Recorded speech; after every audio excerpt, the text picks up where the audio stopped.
Untuk itu marilah bersama-sama kita dengarkan penyampaian spesial dari guest star kita, beliau Al-Habib Husain Ja'far Al-Hadar. Kepada beliau, Habib Husain Ja'far Al-Hadar, kami persilahkan. Allahumma sholli ala Muhammad.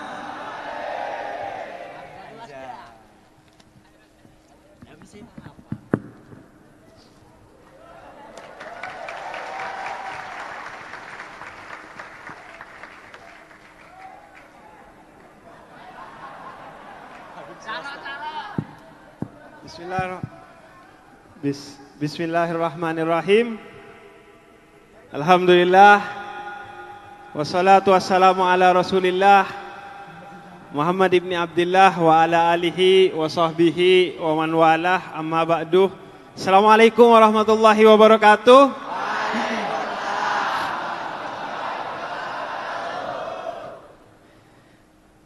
Sebenarnya saya juga bingung mau ngomong apa ini.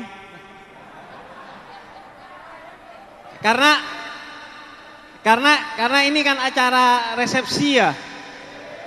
Nah, saya itu bukan Habib resepsi ya. Saya itu Habib industri.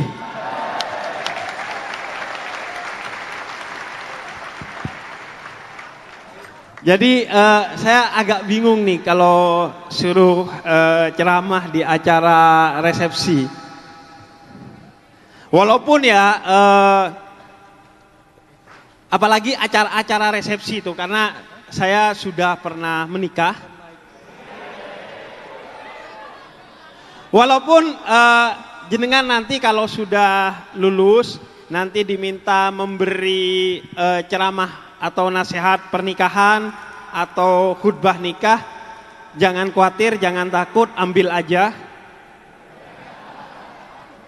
Saya dulu pernah sebelum menikah disuruh untuk ceramah dan nasihat pernikahan. Disuruh khutbah nikah. Kemudian ada yang mengkritik. Katanya yang nasihatin aja belum nikah gitu. Kok sok-sok mau ngasih nasihat pernikahan? Loh, saya ini orang Madura swasta. Jadi selalu ada jawaban, cuman begitu-begitu aja. Onat aja bisa saya jawab. Saya bilang begini, kalau yang harus memberi ceramah pernikahan itu harus sudah nikah, maka yang seharusnya memberi ceramah di acara kematian harus sudah mati.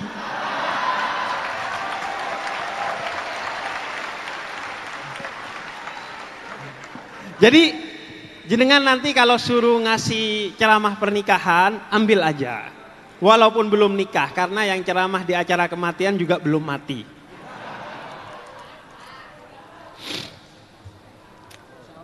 Dan saya agak bingung kalau ceramah di acara resepsi pernikahan seperti ini. Karena apalagi saya kalau mau duduk di sini itu seperti kursi panas ini. Saya itu agak takut, agak khawatir karena seingat saya, sependek yang saya ingat, hidup saya dulu sebagai santri itu begitu bahagia. Serius, hidup saya itu begitu bahagia. Ada banyak keberkahan, ada banyak candaan, ada banyak ilmu, ada banyak bacaan, ada banyak ceramah yang saya dengar sebagai seorang santri dan itu betul-betul membahagiakan bagi saya. Kalau kalian gak percaya, lihat aja, kalian sekarang sebagai santri mungkin pengen segera keluar dari pesantren. Iya kan? Tapi coba kalian tanyakan ke alumni-alumni pesantren. Salah satu kerinduan terbesar mereka adalah kembali ke pesantren. Memang agak terdengar absurd di telinga seorang santri, karena kalian belum merasakan. Kalau soal ini harus merasakan memang. Karena itu semalam saya nginep di Lirboyo, alhamdulillah.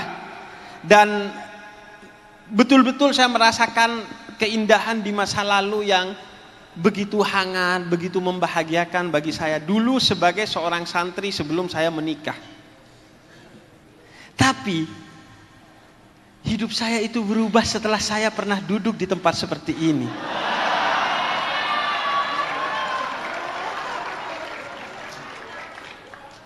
Setelah saya duduk di tempat seperti ini dulu, hidup saya ruwet.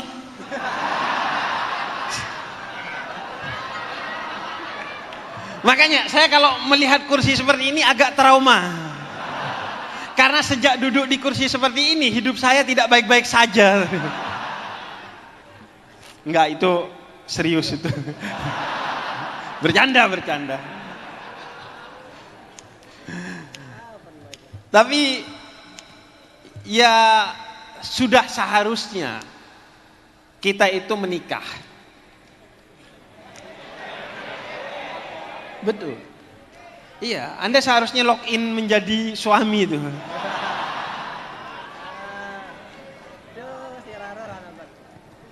Karena pernikahan itu dalam Islam begitu agung.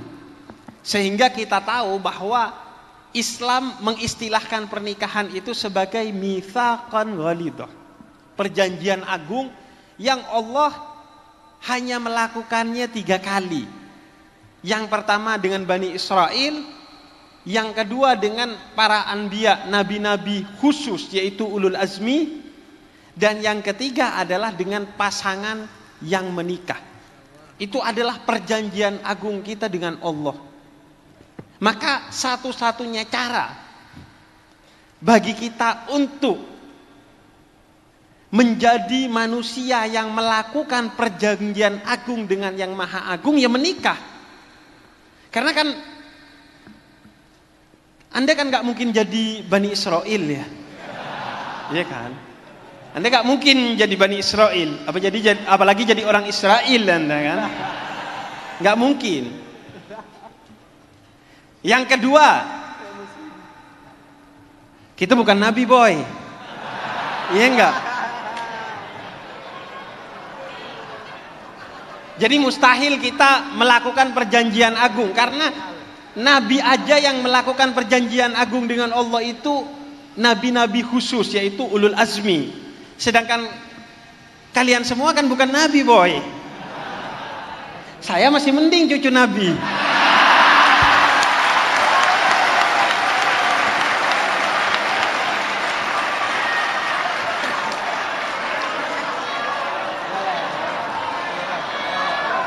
Jadi logikanya kalau saya aja menikah, Anda seharusnya lebih menikah dong. Maka satu-satunya cara bagi kita untuk mendapatkan keagungan dengan menandatangani perjanjian agung dengan yang maha agung yaitu Allah Subhanahu wa ta'ala, tidak ada cara lain kecuali dengan kita menikah. Itu yang bilang mantap tipikal orang yang kalau nikah gak becus nanti.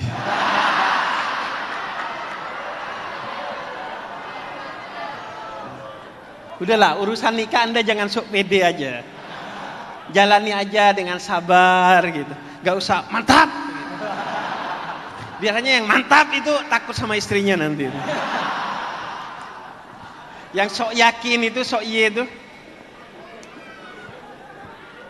Jadi satu-satunya cara kita untuk menjadi agung dengan melakukan perjanjian agung dengan yang maha agung adalah dengan menikah.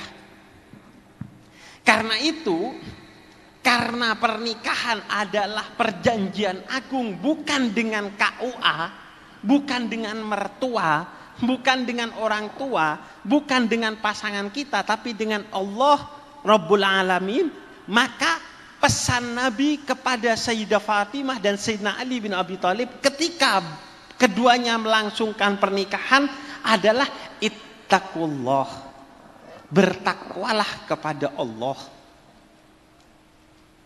Gak ada cara lain kecuali ittaqullah, karena cinta dalam Islam itu selalu segitiga. Tahu segitiga? Yang di atas Allah, yang di kiri suami, yang di kanan istri. Semakin kamu mendekat kepada Allah, semakin keduanya didekatkan oleh Allah.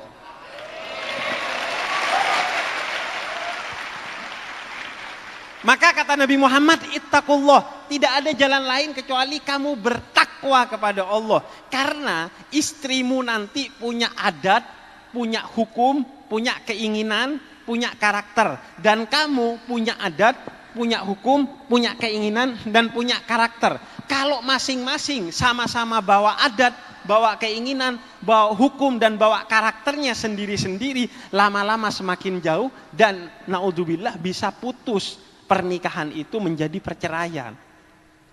Karena itu yang harus digunakan dalam mahligai pernikahan itu adalah keinginan, karakter, hukum yang adanya dari Allah, yaitu bertakwalah kita kepada Allah. Wih.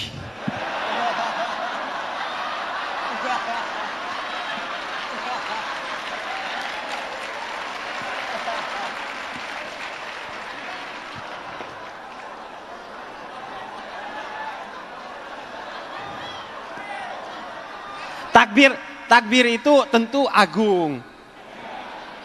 Tapi itu kan biasanya arahnya ke jihad ya. Mari kita netralisir dengan shollu ala Nabi Muhammad. Jadi biar tenang lagi. Tugas Anda bukan jihad kemana-mana. Jihad Anda menuntut ilmu di Lirboyo. Jadi kuncinya pakai hukum Allah. Karena tidak ada ketaatan selain kepada Allah dan Rasulnya. Suami harus mendidik istrinya dengan hukum Allah. Istri hanya boleh taat kepada suaminya kalau suaminya tunduk kepada hukum Allah. Dan suami harus rendah hati dan mengakui kesalahannya jika dia melakukan kesalahan yang bertentangan dengan hukum Allah. Karena itu kata Nabi Muhammad, kuncinya agar hidupmu bahagia sebagai suami istri dan kemudian masuk surga di akhirat kelak sebagai suami istri adalah ittaqullah, bertakwalah kepada Allah. Nah, itu kan santri yang seharusnya terdepan dalam urusan ketakwaan. Karena itu insya Allah nanti setelah kalian semua menjadi alumni dari Lirboyo disegerakan untuk menikah. Seperti Cak Iman. Laki-laki tidak bercerita. Tiba-tiba menikah. Laki-laki tidak bercerita, tiba-tiba menikah tuh. Cuman setelah menikah, perempuan yang biasanya tidak bercerita. Biasanya setelah menikah, perempuan yang tiba-tiba tidak bercerita. Karena itu ada seorang sarjana muslim dan penulis yang berangkat dari Palestina. Dia orang Palestina. Namanya Syekh Adham Asy-Syarqawi. Beliau menulis salah satu kitab yang di sana menjelaskan apa yang menjadi keinginan dalam kata-katanya perempuan. Perempuan tuh pengen apa sih? Saking perempuan itu tidak berceritanya. Dan itu pakai riset. Jadi dia itu dosen di kampus, kemudian dia itu ngasih ke mahasiswanya yang perempuan, kalian ini kalau mau bercerita, cerita apa? Dan jawabannya semua itu rata-rata kompak, yaitu wanita itu ingin dimengerti.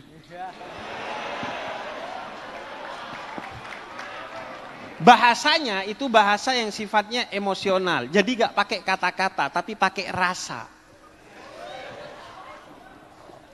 Kalau laki-laki itu ingin dipahami. Dia pakai kata-kata karena sumbernya dari rasional, akal. Karena itu inilah cobaan, ujian bagi mahligai pernikahan.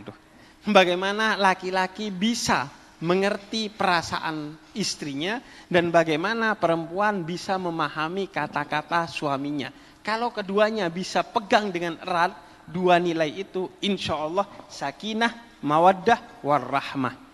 Jodoh di dunia dan jodoh di akhirat. Dan insya Allah santri bisalah ngurusin begituan. Iya kan?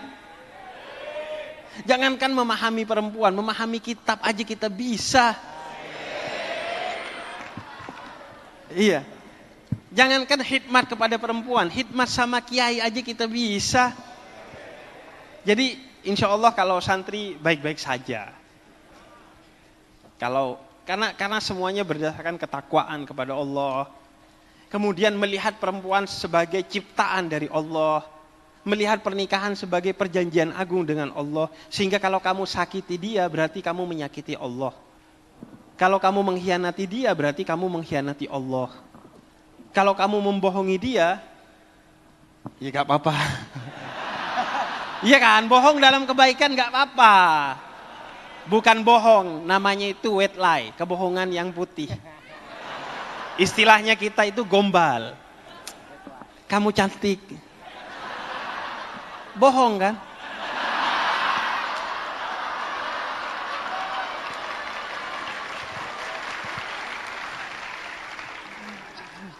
Iya kan?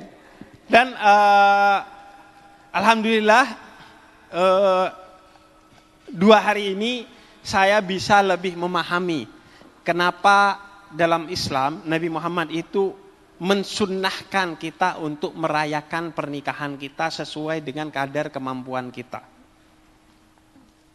Bahkan dalam madhab Syafi'i, pendapat yang kuat mewajibkan seorang yang diundang di resepsi pernikahan untuk hadir kecuali ada uzur.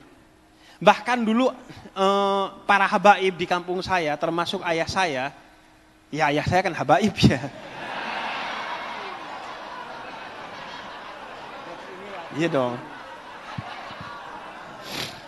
Jadi ayah saya itu dulu kalau gak bisa hadir resepsi pernikahan karena keluar kota, karena sakit, itu ayah saya mewakilkan kepada anaknya. Saking memegang erat madhab Syafi'i yang mewajibkan hadir resepsi pernikahan. Jadi anaknya itu disuruh hadir. Kalau gak yang pertama, yang kedua, yang ketiga, pokoknya harus ada yang mewakili ayahnya dan harus ketemu dengan pengantin, mertua dan orang tua pengantinnya untuk kemudian menyampaikan, oh ayah gak bisa hadir karena sakit, karena udur-udur lainnya. Kenapa? Saya baru menyadari akhir-akhir ini, khususnya 2 hari ini. Jadi 2 hari ini, saya kemarin itu hadir acara pernikahan asisten saya. Asisten yang sudah belasan tahun ngaturin jadwalnya saya. Ya kan jadwal saya padat ya.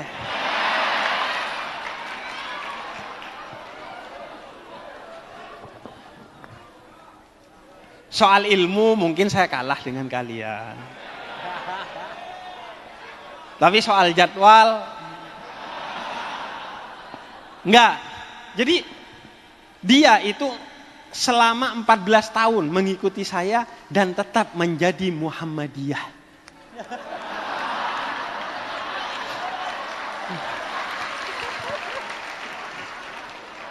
Jadi mungkin dakwah saya sukses di luar tapi gagal di dalam. Jadi saya hadir resepsi pernikahannya kemarin. Agak shock culture karena agak baca maulid. Saya bingung. Pernikahan kok gak maulidan ya. Dan hari ini saya menghadiri resepsi pernikahan NU Tulen. Dan ternyata inilah pentingnya resepsi pernikahan. Dia menjadi ajang silaturahmi. Apalagi di era media sosial seperti sekarang, di mana orang itu terlalu banyak menduga-duga. Oh kayaknya ini begitu, oh kayaknya orangnya itu begini. Padahal kita gak pernah ketemu. Bahkan kita sering membenci orang yang bahkan kita gak pernah ketemu dengan dia. Bukan cuma gak kenal, benci. Kita benci orang yang kita gak pernah ketemu. Iya kan? Kamu tahu ini gak di medsos? Iya tahu. Itu ini ya apa jelek ya? Iya emang bajingan itu. Gitu. Padahal kita gak pernah ketemu. Boro-boro tabayun, ketemu aja gak pernah. Kenal aja enggak. Kan seharusnya kalau gak pernah ketemu, gak pernah tabayun, gak pernah kenal, itu husnudzon ya. Ini enggak, udah suudzon aja. Nah karena itu inilah pentingnya silaturahmi. Salah satunya melalui resepsi pernikahan. Karena silaturahmi yang paling membahagiakan kan resepsi pernikahan. Karena di luar itu silaturahminya kan ya tahlilan. Iya kan gak enak kan, nuansanya sedih kan. Jadi kalau resepsi pernikahan itu silaturahmi yang menurut saya paling powerful. Karena membahagiakan, semua orang senyum, makan kebuli. Enak, jadi makan kue, wah perbaikan gizi lah. Untuk para santri.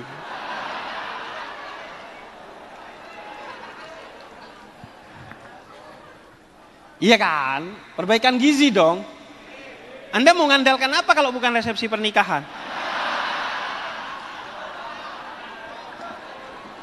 Anda mau mengandalkan makan siang gratis? Kan kurang bergizi. Ya, jadi ini ajang silaturahmi. Kita ketemu dalam tawa, dalam senyum, dalam kebahagiaan. Wah, baju bagus. Saya rasa ini outfit terbaik kalian semua nih. Itu pun baru dicuci kemarin ini kan. Jadi alhamdulillah, wah pakai seragam tuh kan. Jadi ini ajang silaturahmi. Akhirnya kita saling belajar. Saya belajar tentang Muhammadiyah, saya belajar tentang tradisi NU di Lirboyo, dan akhirnya saya ketemu dengan masyaikh Lirboyo, kemudian santri-santri, masyaikh NU, masyaikh Muhammadiyah kemarin dan lain sebagainya. Sehingga kemudian silaturahmi itu terangkai dengan baik dan itu menjadi keberkahan tersendiri. Bedanya ya outfit saya doang. Kalau resepsi pernikahan NU kita pakai sarung batik. Kalau kemarin saya pakai celana. Kalau acaranya pernikahan Habib biasanya pakai gamis. Jadi menyesuaikan. Bukan untuk pencitraan, tapi penghormatan kepada tuan rumah. Nah, jadi resepsi pernikahan ini akhirnya mengajarkan kita untuk silaturahmi dalam kebahagiaan. Sehingga hilang suudzon, hilang juga don-don, dugaan-dugaan kepada orang lain. Sehingga kita saling menyapa, saling berkomunikasi dan hilang semua dugaan, kebencian, kemarahan, ketersinggungan dan lain sebagainya melalui resepsi pernikahan ini. Karena itu, jihad Anda untuk membuat kita terus dalam persatuan, itu adalah dengan menikah. Semakin banyak orang yang menikah, semakin banyak ajang silaturahmi. Siap? Kayaknya gak siap itu. Jadi menjadi ajang silaturahmi di antara kita dalam kebahagiaan melalui pernikahan ini. Dan alhamdulillah satu lagi ilmu yang saya dapatkan di Lirboyo, resepsinya itu sehari setelahnya, ya kan? Menikahnya kan kemarin. Dan memang Nabi Muhammad kan mengajarkannya begitu. Nabi Muhammad itu akad nikah dulu, misalnya dengan istrinya Zainab, akad nikah dulu, kemudian jeda, baru kemudian siang atau sorenya resepsi. Karena sunnahnya memang resepsi itu dilakukan setelah kedua mempelai itu memiliki waktu bersama untuk berduaan. Nah, jadi ini ilmu fikih ini. Jadi resepsinya sehari setelahnya. Sudah pasti pernah berduaan kan? Semalam. Jadi alhamdulillah kita dapat ilmu terus ketika ke Lirboyo ini. Pokoknya Lirboyo ini kan alhamdulillah menjadi gudang ilmu, gudang ulama, sehingga Lirboyo harus selalu menjaga marwah ulama, menjaga marwah ilmu, menjaga generasi yang terus menjaga masa depan ilmu, khususnya ilmu-ilmu Islam. Itu mungkin dari saya, karena mau ditegur ya. Oh ya, katanya mohon doa sekalian. Habib sudah pasti.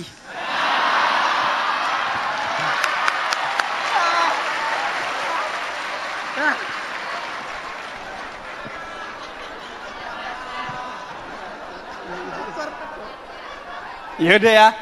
Sebenarnya saya pengen ngobrol sama pengantin, terus pengen ngobrol panjang, tapi karena sudah harus kembali ke Jakarta, jadi insya Allah kita doakan kedua mempelai.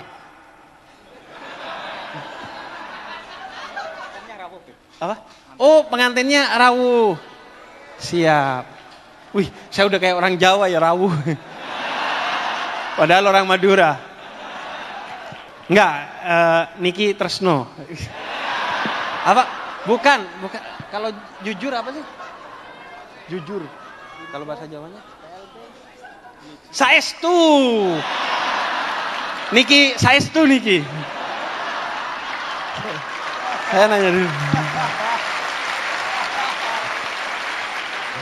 Ya, kita doakan barakallahu laka wa baraka alaika wa jama'a bainakuma fil khair. Rabbana hablana min azwajina wa dzurriyyatina qurrata a'yun waj'alna lil muttaqina imama. Rabbana atina fid dunya hasanah wa fil akhirati hasanah wa qina adzabannar. Dan ini khusus buat kalian semua yang kenceng aminnya. Rabbi la tadarni fardan wa anta khairul warisin. Semoga keberkahan kita ikut bahagia di pernikahan pada hari ini. Insya Allah jodoh kita disegerakan oleh Allah. Jodoh dunia akhirat. Dan jangan lupa setelah menikah harus terus mengabdi kepada Lirboyo dengan menyebarkan ilmu-ilmu yang kalian dapatkan dari pondok pesantren ini. Wassallallahu ala sayyidina Muhammadin wa ala alihi wasahbihi wasallam. Walhamdulillahirabbil alamin. Wal afu minkum. Wassalamualaikum warahmatullahi wabarakatuh.